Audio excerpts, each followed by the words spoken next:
The first bill on the calendar for today is House File 2442. The clerk will report the bill. House File number 2442, number 1 on the calendar for the day, an act relating to energy, appropriating money for energy and renewable development account programs, the second engrossment. I recognize the member from Hennepin, Representative Acom, who will explain the bill. Thank you, Madam Speaker. I'm honored to be co-chair of the House Energy Committee, a committee that I've been on since I was first elected in 2019. The Energy Committee overall represents a small portion of our state budget, but it has a really big impact on all of us. Within our jurisdiction is the Division of Energy Resources at the Department of Commerce, the Public Utility Commission, along with 2 special revenue accounts, which are the Petro Fund and the Renewable Development Account. House File 2442 represents the lights on bill and adheres to the 0 target that our committee was given. While there may be some missed opportunities that we could have addressed this session, what we did accomplish in this bill is to protect the many advancements we've made over the last several years, making Minnesota a leader in the Midwest and nationally in terms of renewable energy production, the transition away from fossil fuels, and addressing our changing climate. We knew coming into this session with an evenly split House and evenly divided committees that our work would be challenging. Our committee heard a variety of bills that represent the many urgent needs, potential solutions, and emerging technologies. I was disappointed that we were not able to get agreement and include some of those policies, many of which had bipartisan support, into this committee bill. The most important of the issues for me has been addressing the new data centers that require large amounts of energy who are knocking on Minnesota's door. They want to come to our state because they share our commitment to clean energy, and we have broad access to the water resources they need for cooling. In order to protect our state and local communities, we need to pass a strong data center bill that will protect our natural resources, protect ratepayers from footing the bill for the new energy and transmission needs, and ensure that facilities will not derail us from meeting our 100% clean energy goals. I look forward to continuing to work on this issue and other unmet policy needs with colleagues going forward. We can all agree that Minnesota needs to provide energy that is safe, reliable, sustainable, and affordable. Our state is one of 15 other states that is part of MISO, which is the Mid-Continent Independent Systems Operator who manages our power grid. They informed us this session in committee that Minnesota has the most reliable system of any state within its service territory, and we learned that our electric rates are below the national average. In other good news, I've distributed, and you should have on your desks, or hopefully it's coming around, a fact sheet. Looks like Carrie has one, so that's great. That was prepared by Clean Energy Economy Minnesota and the Business Council for Sustainable Energy. The fact sheet and linked report demonstrate Minnesota's leadership in the renewable energy transition and does a great job telling the story of our many successes. Some of them include the fact that we are 53% of our electricity is carbon-free, compared with just 42% nationally. Our greenhouse gas emissions have been reduced by 52% from 2005 levels, compared with only a 38% reduction nationally. Minnesota is becoming more energy independent, requiring less energy from other states in Canada, which is important as President Trump considers tariffs that could impact current international energy supply agreements. And finally, renewable energy production in Minnesota currently makes up a third of our generation, while coal has dropped from 43% to 20% in just the last decade. All of this is good news for Minnesota. In the energy world, you often hear that the cheapest energy is that which you do not use. So making energy efficiency a priority is an important strategy as we look to make utility rates as affordable as possible for Minnesotans. This morning, I was disappointed to read in the Star Tribune that President Trump is working to dissolve the Energy Star rating system, which is a popular program that's been around for decades and one that we're all familiar with. It certifies the energy efficiency of home appliances and saves consumers more than $40 billion each year, simply by providing us information on how we can use less electricity for the same needs. That's $40 billion annually. We should be paying attention to this important information. There is nothing partisan about helping consumers on how they reduce their energy use and save our hard-earned money. I know there's others that want to speak on the bill, so in wrapping up here, Madam Speaker, I want to close with this. Coming into session, my highest priority was to pass a budget that would prevent a government shutdown. While there is much work to do in addressing our energy needs and the impact of our changing climate that are not included in this bill, what I feel really good about in passing House File 2442 off the House floor today, we will be one step closer to ensuring our state government continues working for us and for our state. Thank you, Madam Speaker. I recognize the member from Lyon, Representative Swazinski. Thank you, Madam Speaker. Thank you, members. It's a beautiful day in Minnesota. You know, I would ask for your support for House File 2442 in the fact of what it potentially could do. You know, this bill could have potentially got net metering reform in the state of Minnesota. This bill could have potentially done many other good things. Ended the moratorium on nuclear energy in the state of Minnesota. It could have done a number of great reforms that, quite frankly, this state needs. We live in an environment of 2040, carbon-free.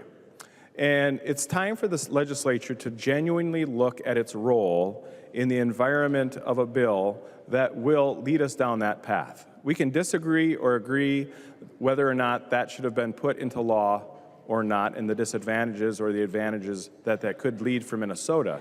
But what we need to really look at is, what is our role as legislators? Is it our job to dictate how we get there? And one of the areas that I think we really missed an opportunity in this particular bill, and we're hoping to potentially bring it out of conference, is really looking at the rates that we pay across the state for energy. And when it comes to nuclear energy, it is potentially going to be a growing part of our energy portfolio when it comes to base load energy throughout our country. You know, it's carbon free.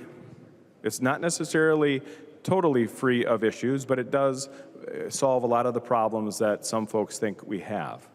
And looking at that and trying to make Minnesota a state that is open for business for an all-above energy approach. We missed that. It is our hope that we can look at those issues when we bring it into conference. This bill is a lights-on bill. It spends a little bit more than I would like. But in order to move this bill forward, I would recommend a green vote today to get this bill to conference committee. This bill does not spend RDA money. And why is that important? You know, RDA fund is a tax that's levied on ratepayers across the state and XL territory. And it's millions and millions of dollars, hundreds of millions of dollars so far over its lifetime, and potentially going to be hundreds of millions of dollars more into the future. And when we're asked why does Minnesota have some of the highest industrial rates of electricity, it's primarily because we're cost shifting into those industries so that they pay more, so that residentials will pay less. And one of the areas that we do hear about why on earth are we raising taxes on the cost of energy on something that is carbon free. And I ask this legislature to genuinely take a look upon itself to say, is it time to eliminate the unnecessary tax on nuclear energy and nuclear cash storage as our state moves forward? You know, I think we're making genuine bounds when it comes to nuclear energy, when it comes in the state of Minnesota, even within the DFL party. You removed that portion from your state's party platform, and I think in the last year or two. And so I think in generally we're making some good inroads when it comes to what it means and what it's like to be energy independent. You know, oftentimes we're told that Minnesota needs to become energy independent. We're not energy independent. We're part of the MISO grid. We're dependent on energy generation, interconnected with other states, other countries as well. And so we do not want to create an island amongst ourselves because we want to be good teammates with those other states and those industries. And that part of being a good teammate is also making sure that we are, one, friendly, two, have a regulatory environment that encourages development, whether that's a digital economy, whether that be production, whether that be industrialization. And you know, one of the things that we need to be looking at is what is the potential for industry in Minnesota. You know, one of the areas that we've seen a huge downfall, we just heard in northern Minnesota, when it comes to industrial demand, they have two options. You know, we're told that energy you don't use is some of the most energy efficiency that you can do. And what we're finding is that if you're a large industrial customer, such as steel in northern Minnesota, when we do have some of the highest energy rates for steel production in the country, what can we do about that? Is it add mandates? Is it add cost? Is it driving development? Is it driving generation outside of our borders so that we can say on paper that we're carbon free? But all we've done is shifted those investments and those opportunities outside of our state. So I would plead with you members, as you, whether you vote red on this bill tonight or this afternoon or you vote green, that fundamentally energy does play an important part of our economy. The decisions we make here as legislatures has a big part to do with what our energy future, our economic opportunity has. It was talked a little bit about what is our role when it comes to development. What is it, where does the hockey puck go? I would encourage members as this bill moves forward that it can change quite a bit. It can change to the positive, it can change to the negative, but fundamentally talk to your constituents. Ask them, would they rather have their rates go up or go down? The green energy economy that we're talking about happens to have a really low point right now when it comes to cost, but I can guarantee that generation cost, and as this thing ramps up, it's going to be more inexpensive. In other words, what we're saying is a lot of the low-hanging fruit has already been plucked, and we're benefiting that. But as we're moving up the chain for this green energy solution here in Minnesota, it's going to get more and more expensive. We've read articles that potentially, because of this green energy dream that's being moved forward, that our rates potentially could double if we also industrialize. And so if we're shutting iron producing plants down in northern Minnesota, we accomplish that we will consume less electricity. If we create a situation where one of the most expensive places to do business, whether that by taxation, regulation, or energy consumption, or labor, all of those things add up to say, are we going to be the friendliest place for businesses to come as they begin the process of reintegrating their business models back to America? And that is really one of the questions that we must ask ourselves. As businesses leave China, Southeast Asia, and as we reindustrialize America and manufacturing, what role does Minnesota want to play in that game? We're not going to do it by scaring businesses out. We're not going to do it by having a controlled, top-down, St. Paul knows best attitude. But we need to allow the decision makers within the industries, the decision makers in the utilities to come up with the best plan that they see fit, that one, protects their customers, two, creates a situation in which they can deliver the most cost-effective energy to their customers. And oftentimes, I'm sad to say, that might mean we as legislators step aside and allow the market to work. And so this bill is not a perfect one. This bill may spend more than we'd like, but this bill does get us to conference committee. And I do applaud the Senate in a lot of the work that they did as they moved their bill out of committee. I think that was quality work. What that bill looks like foundationally as it moves out of finance, it can be debated whether that bill has improved or diminished, but it is our goal that we work closely with the Senate in capturing as many of those quality reforms that they were able to move forward in a bipartisan way. And so, members, I would encourage you to vote yes on this bill. And I would also be remiss to thank the hard work and dedication of all of our staff. Both the partisan and the nonpartisan really did a tremendous job. And while Representative Acom and I maybe didn't always agree on the issues, I think we disagreed with a smile on our face. So thank you very much, and you guys have a wonderful day. Thank you. There are no amendments at the desk. The clerk will give the bill its third reading. Third reading, House File Number 2442. Third reading. Discussion to the bill. I recognize the member from Hennepin, Representative Jones. Thank you, Madam Speaker and members. Members, today we get to talk about energy, so I'm going to bring some energy to the room. We all use energy, and we all pay utility bills. Or maybe some of you are off-grid. I've actually talked to a couple in this room who are maybe trying to do that. But one thing I always love to ask is the question, what is the cheapest and cleanest kilowatt hour of energy? It's the one you never use. It's energy efficiency, and so I'm going to talk a lot about energy efficiency. But I wanted to first thank the co-chairs for this bill, for bringing a clean, straightforward budget on energy, and it makes sure that we continue our long history of investing in energy efficiency. It's something that's smart for family budgets and for business bottom lines. It's good for our entire state. An independent review conducted by the Department of Commerce found that for every $1 spent on energy efficiency programs here in Minnesota, returns $4 to the state's economy. And as you may know, energy efficiency initiatives actually came out of the oil crisis about 50 years ago. And luckily, bipartisan efforts have created widespread energy efficiency programs like Energy Star, which has become the backbone of many Minnesota programs like ECO, the Energy Conservation and Optimization Act, as well as the Weatherization Assistance Program. Energy Star was actually signed into law by the first President Bush, and its blue logo is recognized by 90% of Americans. It sets the standard that we rely on for efficient furnaces, for water heaters, for washing machines, you know, all those really sexy utility and appliances. So who among us can live without those appliances? Who wants to spend more on energy running those appliances than we have to? Annually, the program costs $32 million, but returns, as Chair Acom said, $40 billion in utility savings. That's a 1,250% return on investment.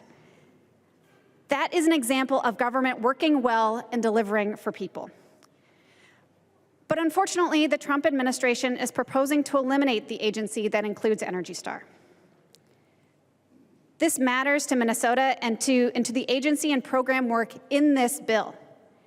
It matters to industries here, like window manufacturers Anderson and Marvin, with factories in Bayport and War Road.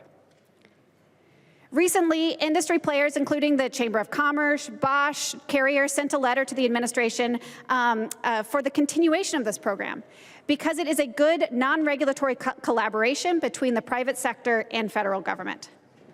Bipartisan lawmakers are against the privatization of Energy Star because they say doing so would lower standards.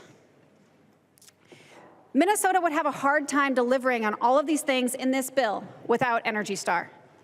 In a time when we all agree that demand for new energy generation is increasing, now is the time that we should speak up for federal programs that our state relies on and that focuses on the cheapest and cleanest kilowatt hour.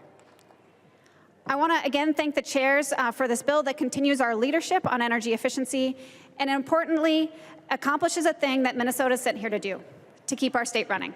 So please vote green. Recognize the member from Olmsted, Representative Quam. Thank you, Mr. Speaker. And I'm a little bit disappointed in that Minnesota is we're not deciding here to be a leader. With the small modular nuclear, we could get rid of some of the spent fuel in the storage casks. We could have localized power so we don't have the transmission loss. And this technology actually has been utilized for many decades. So frankly, we should be allowing for the best choices and implementations in our state. And frankly, the power grid with all of the small muni coals that shut down, we'd be able to put in those modular nuclear and have localized power, wouldn't have to build new grid. The other thing is we're not making it promotional for developing hydrogen. The biggest thing with electric vehicles is the range. The new hydrogen engines, one truck was tested over 1,700 miles on a fill. 1,700 miles. We could also produce it regionally because if you drive along and you see idle windmills, that's because the grid is full and they can't utilize the power. If we helped facilitate it, we could have electrolysis generating hydrogen production regionally across the state to help promote hydrogen for ag equipment and others, because then you wouldn't have to worry about having 8 tractors so that you could continue 24/7 planting crops or harvesting crops. We need new technology and to be open, and we haven't as a state. The other thing that I'm disappointed in is we continually talk about the global environment, but we do not realize that by doing it in the state of Minnesota, that is best because we would do it cleaner and you don't have the transportation or the loss from transmission lines. So it's past time that Minnesota woke up, saw what was best in the future, and empowered our companies and our people to choose what is best. There are good things in this bill, but it's very short-sighted to me. I recognize the member from Ramsey, Representative Hollins. Thank you, Mr. Speaker. Thank you, members. While I am very excited to see this bill on the floor, I am deeply disappointed that it doesn't include any RDA spending. For any of you that aren't familiar with the RDA, or the Renewable Development Account, it was established in 1994 as part of a critical policy compromise that originated right here in the Capitol. Xcel Energy was seeking legislative approval to expand dry cask storage of spent nuclear fuel at Prairie Island Nuclear Power Plant, and that understandably raised a lot of concerns among lawmakers, environmental advocates, and most significantly, the Prairie Island Indian community.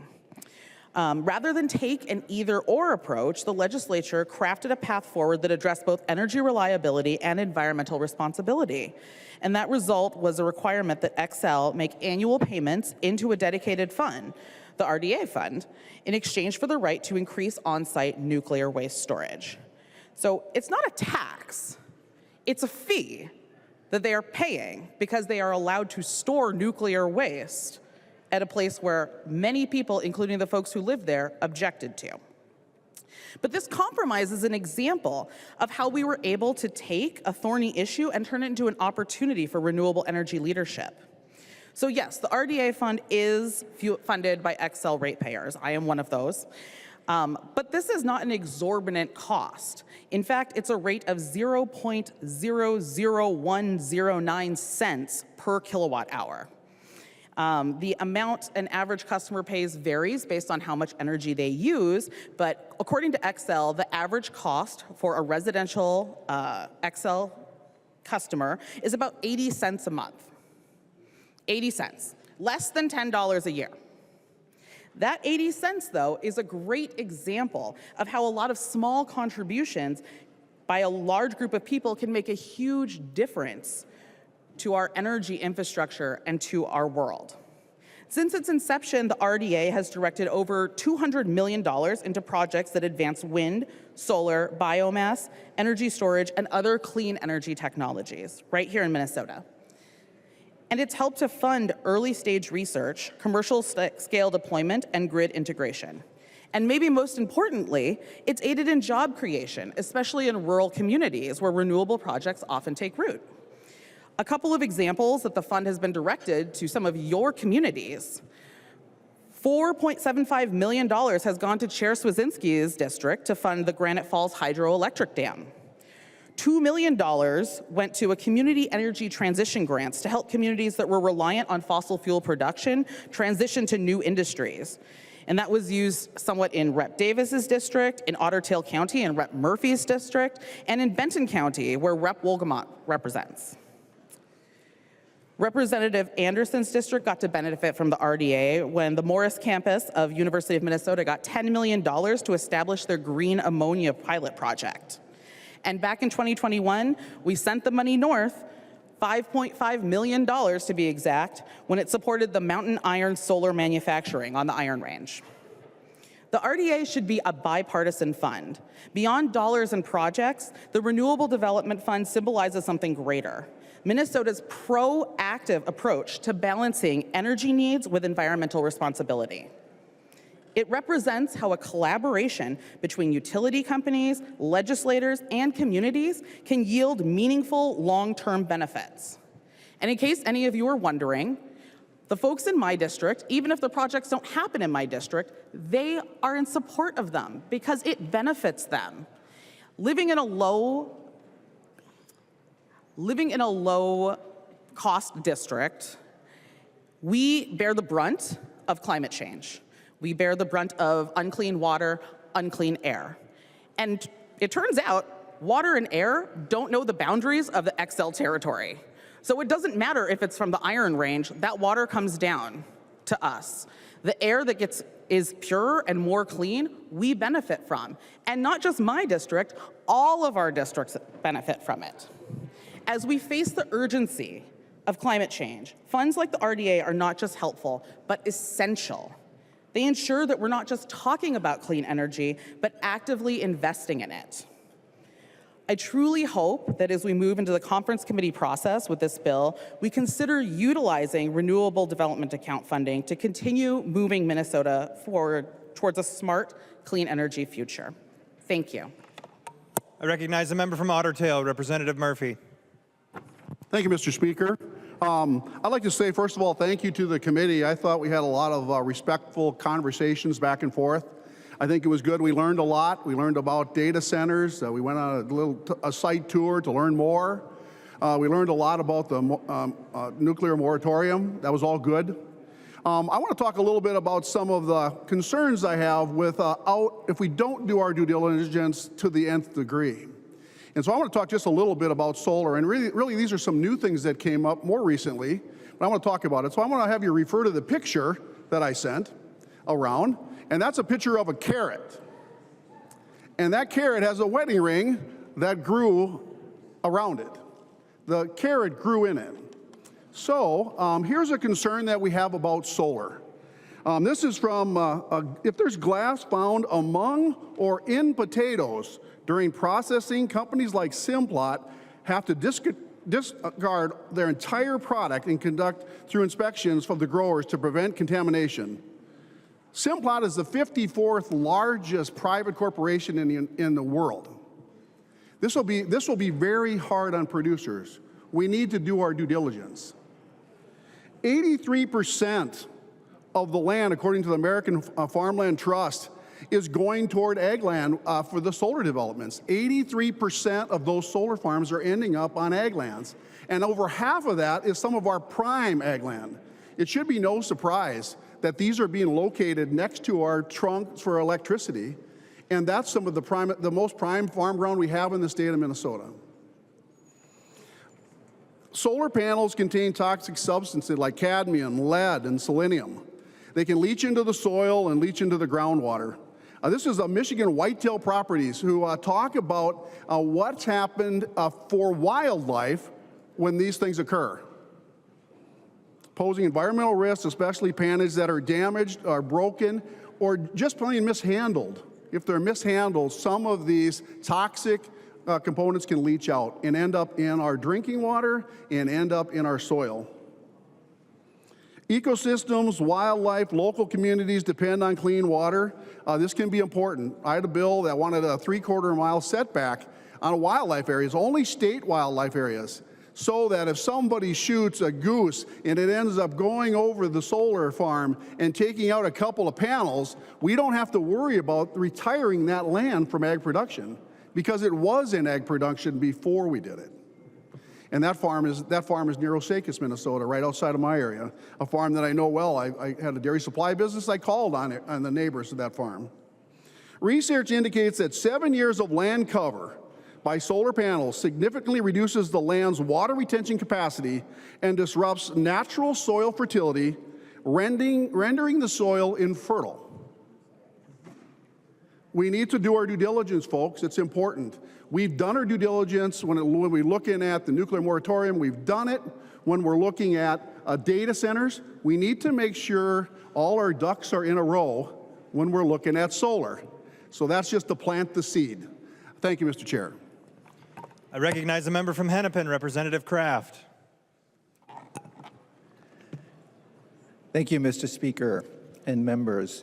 So first, I would also like to thank the folks in the committee, Vice Chair Murphy, Chair Swedzinski, and Chair Acom. I do think we had a very civil conversation. We often disagree on things, but I appreciate the discussion. And Representative Murphy, I have to thank you for sharing this picture. I've never seen a ring grow around a carrot. So I am in support of this bill, and I urge everyone to vote green. I think having a lights on bill is really important to continue the work we're doing. It is unfortunate that we could not do more. In a situation now where our president has pulled us out of the Paris Climate Agreement, and now we are in conjunction with 3 other prominent countries, Iran, Libya, and Yemen, the 4 of us, we need to do more here.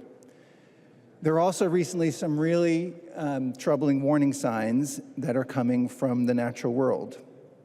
Last year, the carbon concentration in our atmosphere increased more than it ever has in a year.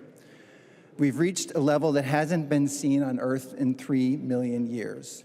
And what folks think is happening is that the land mass of the Earth is no longer functioning as a carbon sink. With the droughts we're having, with the problems in rainforests, the land, by the way, which typically has soaked up 25% to 1/3 of the carbon we emit, is starting to turn into a net emitter. This is really dangerous.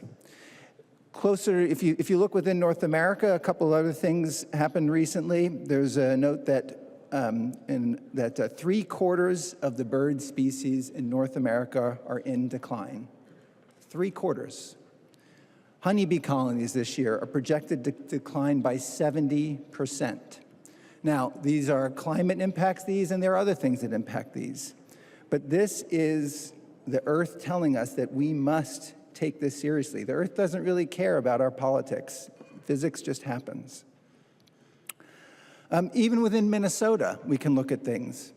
If you looked at your homeowners insurance rates, they've been going up sky high over the past 10, 20 years. Talk to the insurance industry. Ask why.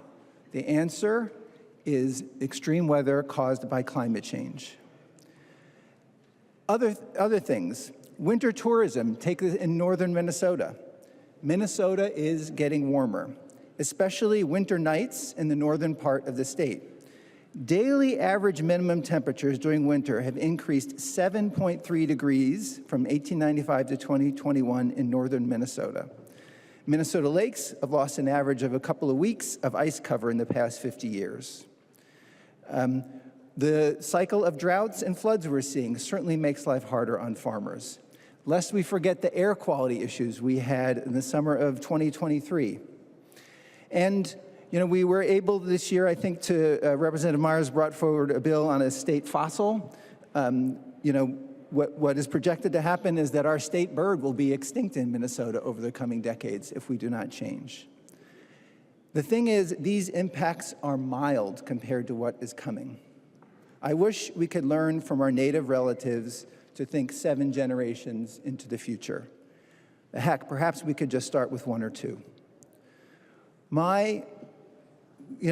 I really wish, my colleagues across the aisle, that we could start with a premise of that we have to decarbonize and then debate solutions. But instead, mostly what we get from you is how to reverse progress that we're making. HF9 was going to kill or gut the 100% law. We've talked about net metering and community solar. The provisions there would kill those. Okay, replace with what? We are the envy of many states around the country for the terrific growth we've had in our solar industry. We heard proposals to raise taxes on EVs and stop progress on transportation decarbonization. The push to kill the renewable development account. Within there, Representative Hollins talked about some of the things that have been done, but things that we could be doing with those this year is more work on geothermal, on green ammonia, right? This is a bill from your side, decarbonizing fertilizer, creating a Silicon Valley for clean energy in Minnesota. Representative Quam, you talked about business and new opportunities. There's tremendous stuff we could be doing. Green hydrogen, you also spoke about that. That's part of the RDA proposal for this coming year. And also waste and figuring out new approaches to it with an anaerobic digester. I think that was a proposal from Representative Johnson.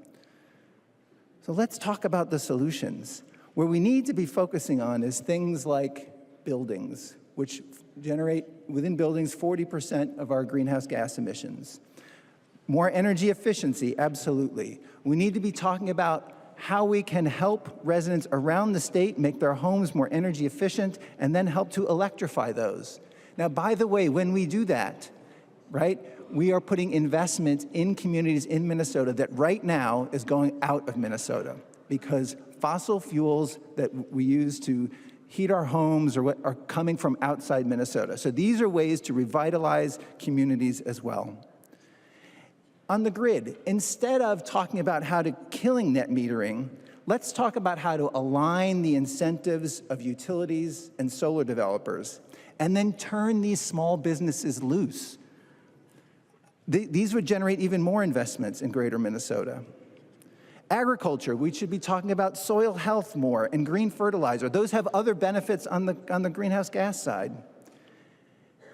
Industrial decarbonization. So, we could be a leader in green steel here, right? With more investments in renewables, green steel, green fertilizer, green cement. We have tremendous advantages in Minnesota from having a port in Duluth, from the renewable energy we have and the access to water. If we leaned into this together, there is so much more economic opportunity we could unlock. Now, separate from benefits on climate change, the other thing that this can do if we decarbonize is some really good things for Minnesotans. Air quality causes 4 million premature deaths a year around the world. 3,000 to 4,000 deaths in Minnesota are impacted by air quality. If we could decarbonize and not be burning fossil fuels, that would go down tremendously. Chair Swedzinski talked about costs of energy, and the renewables are going to be more and more expensive. That's just false. Once you put renewables in, you know what the cost of fuel is? It's zero. Renewables are the lowest cost of new energy right now. Now, nuclear is an interesting discussion, but if you talk nuclear and cost effective in the same sentence, it's kind of ridiculous. Nuclear is tremendously expensive, but we can talk about that. You know, there's a lot of concern today about inflation.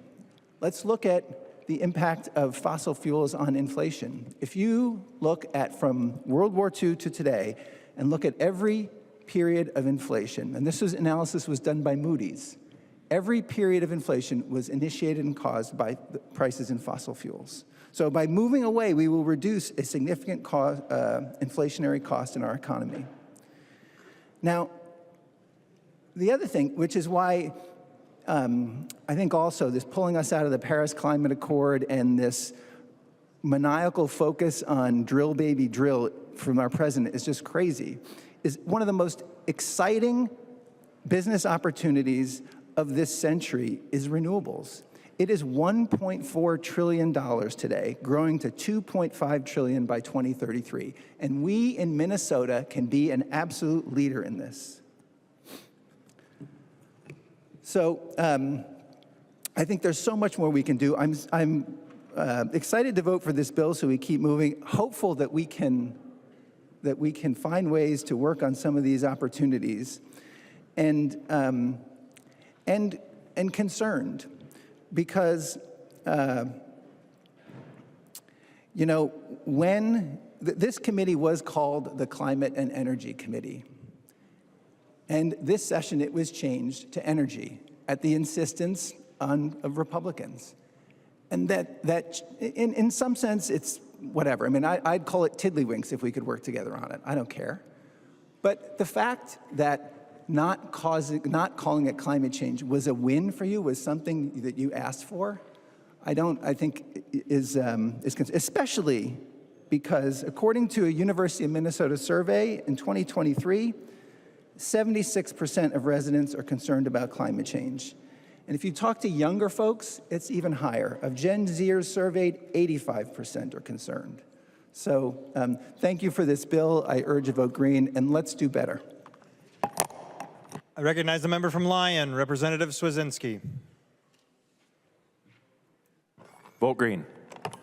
I recognize the member from Hennepin, Representative Acom.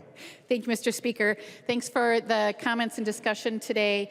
I'd want to take a minute and just do some thank yous for our Team Energy and staff, especially nonpartisan staff, Ashley Ang and Bob Eloff, our Team Energy pages, Shelby and Michael. We had great GOP staff, Sharon Goblish, Indiana Smallman, and AJ Borowake, sorry, AJ. DFL staff, Declan McGuire, Eric Anderson, and Mike Molzon. And lastly, I want to take a minute and thank all the members of the committee. Really appreciate the perspectives and the voice you brought to our conversations. I do think that they were good. I especially appreciate the co-chairs, Representative Murphy and Representative Kraft, and particular in partnership with my co-chair across the way over there, Representative Swazinski. Thanks for your partnership in our committee this year. As many have said, I agree. I look forward to the opportunity to continue this conversation in the conference committee. I think there's some great opportunities that we can improve the bill and bring it back to the House even stronger. And with that, members, I please ask for a green vote. Seeing no further discussion, the clerk will take the roll.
The clerk will call the name of the member voting remotely. Fogelman. Go ahead. Fogelman votes no. Fogelman votes no. The clerk will close the roll.